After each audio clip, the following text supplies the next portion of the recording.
반갑습니다. 저는 온누리교회 구인육 집사입니다. 오늘 이 자리를 빌어서 여러분들을 영상으로 만나게 된 것 참으로 감사하고 기쁩니다. 대화식 말씀 기도는 사실은 이제 우리가 각방을 쓰거나 이렇게 별거적인 말씀과 기도를 하나로 이렇게 연합하는 그러한 훈련입니다.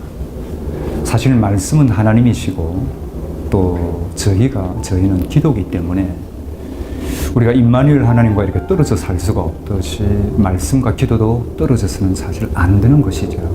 그래서 제가 오랫동안 하나님과 이렇게 기도할 때, 이렇게 하나님과 함께 교제를 하고 할 때 항상 말씀을 가지고 그분과 함께 친구처럼도 아니고요, 또 연인처럼도 아니고 친구로서, 연인으로서 그렇게 대화를 했습니다.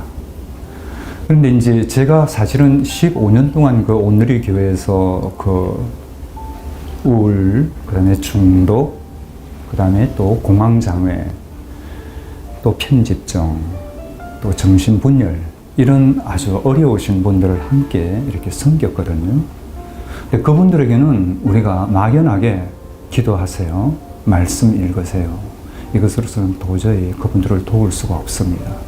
그리고 그분들은 여러 곳을 거쳤기 때문에 병원, 그 다음에 심리상담, 유명하다는 병원, 대학병원, 그 다음에 유명하다는 강남의 상담소장이라든지, 그 다음에 약품, 또 이제 교회에 다양한 프로그램들이 있죠. 그런 것을 통해서도 도움을 받지 못한 사람들이었어요. 물론 그걸 통해서 도움을 받으시는 분들도 계시죠. 그러나 제 그룹에 오시는 분들은 반복적으로 그런 정서적인 어려움으로 도움을 받지 못한 분들이었어요. 그래서 이분들에게는 기도를 이렇게 우리가 기도로서 하나님을 만나는 방법을 얘기할 때 이렇게 모호하게 혹은 일반적으로 해서는 그분들에게 입금도 들어가지 않습니다. 그래서 저는 예전에 25년간 그런 말씀 기도를 한 그런 어떤 그것이 마침 하나님이 그걸 아마 준비시키신 것 같아요. 그래서 이분들에게 말씀으로 가지고 주님과 함께 인격적으로 대화를 해야 주님을 비로소 이렇게 만나게 되고 또 주님의 사랑과 진리가 심령 가운데 깊숙이 들어가는 것을 많이 경험을 하게 되었습니다. 그래서 그렇게 시작이 되었고요. 간단히 얘기하면은 우리가 그냥 막연하게 하는 그런 기도들이 많죠. 예를 들어서 간청 기도라든지 이런 것들. 그 다음에 또 말씀으로 기도한다고 하지만은 말씀 한번 읽고 그냥 내가 거기에 반응하는 한 번의 원투원 대화로 그냥 끝이 나버리는. 근데 그것이 아니고 말씀의 단어나 조그만한 그 단위를 따라서 정말 친구로서, 연인으로서 1m 안에 계신 그 하나님과 함께 대화를 나누는 그러한 것이 사실은 말씀 기도를 할 수 있습니다. 방법은 이렇습니다. 아주 간단합니다. 우리가 맨 먼저 하루치, 자기가 읽고 싶은 하루치 분량의 말씀이 있겠죠. 그래서 그렇지만 제가 권하는 것은 마치 맥체인 성경처럼 1년에 성경 한 번을 쭉 읽을 수 있는 그 분량. 그러니까 하루치 분량은 아마 3장 아니면 4장일 겁니다. 근데 그걸 어느 한 책에 한정하는 게 아니라 구약, 시가서, 신약 이렇게 섞여져 있는 것이 이제 맥체인 성경 읽기표라든지 그런 것들이 여러 권 있거든요. 그래서 그것을 가지고 일단 말씀을 읽습니다. 읽고 나서 중요하다, 내게 오늘 중요하다 생각되는 말씀을 이렇게 적어가는 거죠. 한 구절. 깊게 생각할 필요도 없습니다. 그냥 오늘 내가 중요하다고 여겨지는 그 말씀을 이렇게 띄엄띄엄 적어 놓습니다. 그럼 이제 읽기가 다 끝나죠.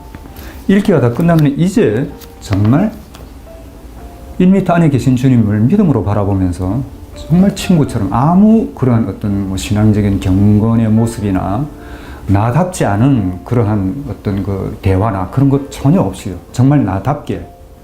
그 다음에 정말 주님 앞에 벌거벗은 모습으로 솔직하게, 그러면서도 아무 거리낌이 없는, 그리고 친구로서 연애해서 이제 한 단어, 한 구절을 가지고 정말 묻고 답하고 또 주님이 말씀하시는 것에 대해서 감사를 한다든지 회개한다든지 그 다음에 찬양하거나 질문한다든지 또 때로는 주님과 다투기도 한다든지 또 불평을 한다든지 마음대로 할 수가 있죠. 시편에 그런 내용이 많이 나오지 않습니까? 그래서 그렇게 하는 겁니다. 그러면 끝나는 거예요. 그러면 그러는 중에서 이제 주님께 이렇게 우리가 빼곡히 주님의 감동을 주시는 내용도 있지만은, 그러나 아주 특별한 것들은 제가 별표를 해놓습니다. 이거는 향후 내가 참고를 해야 될 중요한 메시지다 하는 것들 있죠.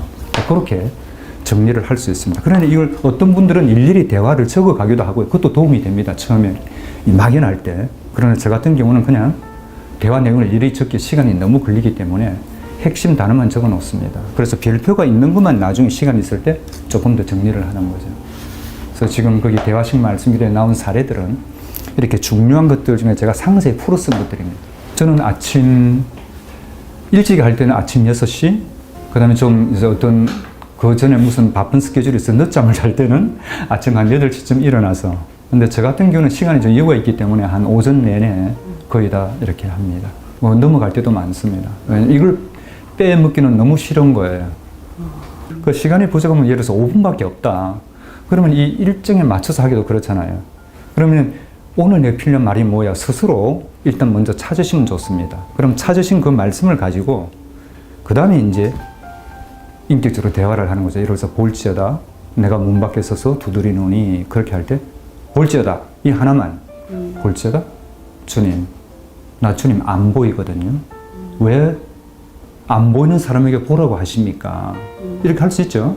그럼 또 여전히 주님이 그래 볼지어다 다시 한 번 더 얘기할 수 있어요. 주님이 주님 제가 말씀드렸잖아요.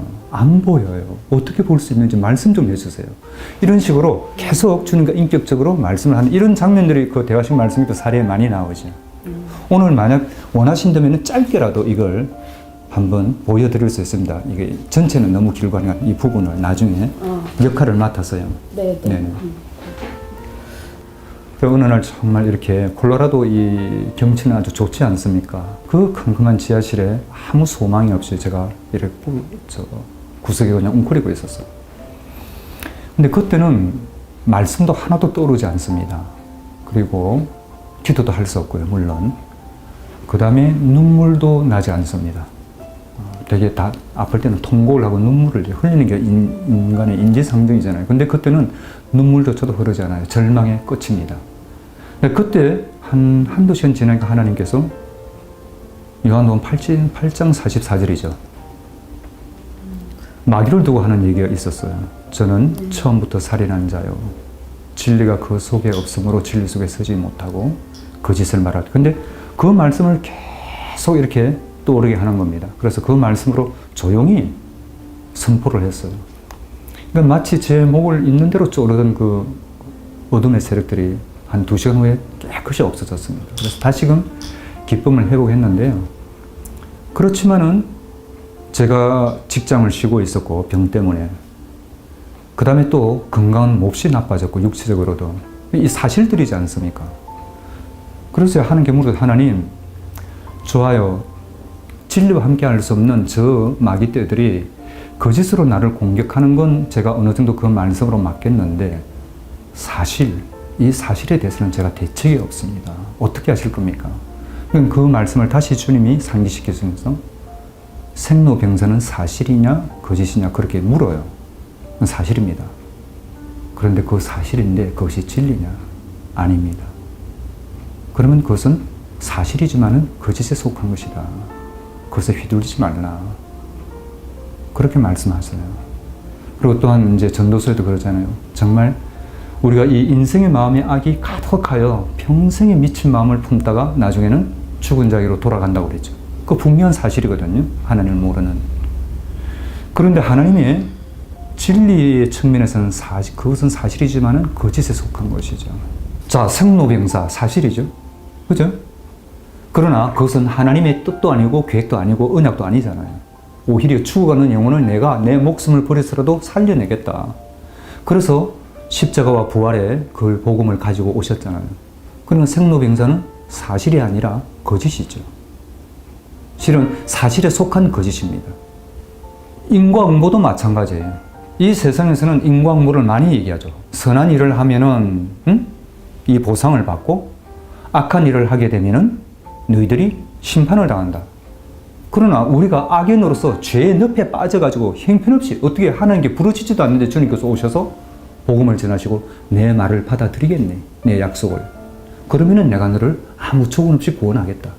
그러니까 이건 인과응보를 거슬러버리는, 없애버리는 진리죠.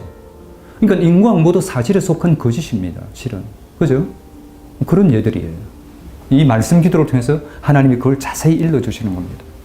창세기 1장 1절, 2절에도 그게 나오죠. 우리가 흑암과 깊은 물이 깊은 어둠을 덮고 있을 때, 그리고 아무것도 형체가 없을 때 주님께서 오셔서 말씀으로 질서를 세우시고 말씀으로 창조하고 계세요.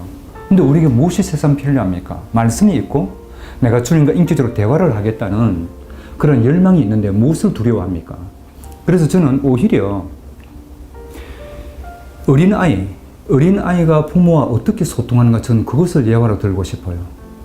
만약 우리가 주님과 인격적으로 믿음으로 친구로서 연인으로서 대화를 하는데 어떤 의심이 들거나 이거 정말 하나님 음성 맞아? 그리고 내가 이렇게 반응하는 것이 정말 맞는 거야? 이런 어떤 염려나 의심을 전혀 할 필요가 없다는 겁니다. 왜냐하면 어린아이가 예를 들어서 태어난 지 10주 된 어린아이가 엄마하고 같이 지금 소통을 한다고 그래요. 기저귀 갈아줬어요. 기분이 좋아요. 웃어요. 그리고 눈을 마주쳐요. 그래서 엄마하고 막 이래. 엄마는 그래? 너 기저귀 갈아주니까 정말 좋아? 그렇게 엄마는 얘기할 수 있죠. 그럼 아기는 어떻게 합니까? 그 얘기를 이해하든 못하든 자기는 기분이 좋은 상태 그냥 그 느낌대로 반응을 하지 않습니까? 그죠? 그게 무슨 맞고 틀리고 있습니까? 내 반응이 맞는 거 이것도 없고 내가 바로 엄마 메시지 바로 왜냐면 지금 태어난 지 10주밖에 안 된 아이예요. 마찬가지. 지금 대화식 말씀 기도를 제가 성도님들에게 이렇게 소개하는 것은 여태 여러분들은 그냥 한번 하나님 말씀을 받아가지고 그것을 한번 그냥 기도로 그냥 올려버리고 뭐든지 일방통행, 쌍방의 대화가 이렇게 오고 가지 않아요. 그래서 저는 그것을 소개하면서 여러분들은 지금 갓 태어난 영적 영아입니다. 유아입니다. 맞고 틀리고를 떠나서 오직 솔직하게 하나님과 얘기하고 싶다는 열망만 가지고 있으면서 정직하게 반응하면 됩니다 하는 거예요. 그 예는 성경에 의해서 수두룩하게 나옵니다. 수가성 여인이 주님과 얘기할 때 우왕좌왕, 동문서답, 좌충우돌하죠, 그죠? 그리고 제자들도 주님과 얘기할 때 어떻게 합니까? 항상 주님의 뜻과는 뭐가 핀트가 안 맞아요. 그러나 주님이 그들을 포기합니까? 포기하지 않고 계속 얘기를 하면서 결국은 그들로 하여금 믿음의 길로 인도하시죠. 그러니까 우리가 지금 여기서 대화식 말씀이든 그러한 성경적인 전제 하에서 우리가 계속 얘기를 하게 될 때 결국 세월이 흘러가면서 그분을 하나님을 더 정확하게 이해를 하고 복음의 규모를 더 깊이 있게 이해를 하면서 보다 더 자유로운 삶을 살아가는 거죠. 예. 지난 3월 초순입니다. 제가 로마서 1장 1절 교회에 따라서 이렇게 읽을 때 말씀을 이랬습니다. 예수 그리스도의 종 바울은 사도로 부르심을 받아 하나님의 복음을 위하여 택정함을 입었나니. 저는 이 말씀이 걸렸습니다. 그래서 바로 노트에 적었습니다. 그래서 그날 저는 이렇게 묻고 싶었습니다. 주님, 사도 바울을 사도로 삼으신 것처럼 저도 혹시 사도로 세우신 겁니까? 하고 묻고 싶었어요. 그래서 그 부분을 지금 말씀 기도로 어떻게 진행했는지 짤막하게 보여드리겠습니다. 사도 바울은 자기를 사도라고 당당히 선포했습니다. 참 대단합니다. 어느 누구도 사도로 인정하지 않았는데요. 그래 사람들은 그를 사도라 부르지 않았다. 12사도에 들지 않았지. 그래서 많은 이들이 그는 사도가 아니다 하고 복음 듣기를 거절하거나 핍박했다. 그러나 내가 그를 사도로 세우고 증명하지 않았느냐. 비록 그가 11사도의 기도 따라 가룟 유다를 대신한 마띠아처럼 절차대로 세워진 건 아니지만 나는 그를 사도로 인정한다. 어떤 근거로 사도로 인정하셨나요? 그가 그리스도 예수와 복음을 전하기 위해 죽기까지 나를 증거한 것으로 충분치 않느냐. 그리고 그가 성도들에게 전한 여러 편지가 신약 성경에 들어있지 않느냐. 이것이 내가 그를 사도로 받아들인 확실한 증거다. 절차와 제도보다 훨씬 더 중요한 건 나를 향한 마음이다. 주님, 죄송한데 하나 물어도 되나요?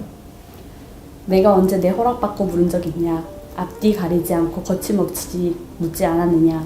하던 대로 해라. 하긴 저요? 혹시 저도 주님께서 사도로 받아들이시나요? 이렇게 대화가 계속됩니다. 그렇게 진행되다가 마지막 부분을 잠시 보여드리겠습니다. 주님, 다시 한 번 더 묻겠습니다. 저는 주님이 택하고 보내신 사도입니까? 너는 너를 나의 종이라고 스스로 밝힐 수 있는가? 글쎄, 그건 아직... 잘 생각해 보아라. 그 선포를 담대히 할 수 있을 때까지 내 믿음과 행동을 다듬어 가거라. 그때까지 내 물음에 대한 답을 미루어 두겠다. 알겠습니다. 깊이 생각하고 때가 되면 말씀드리겠습니다.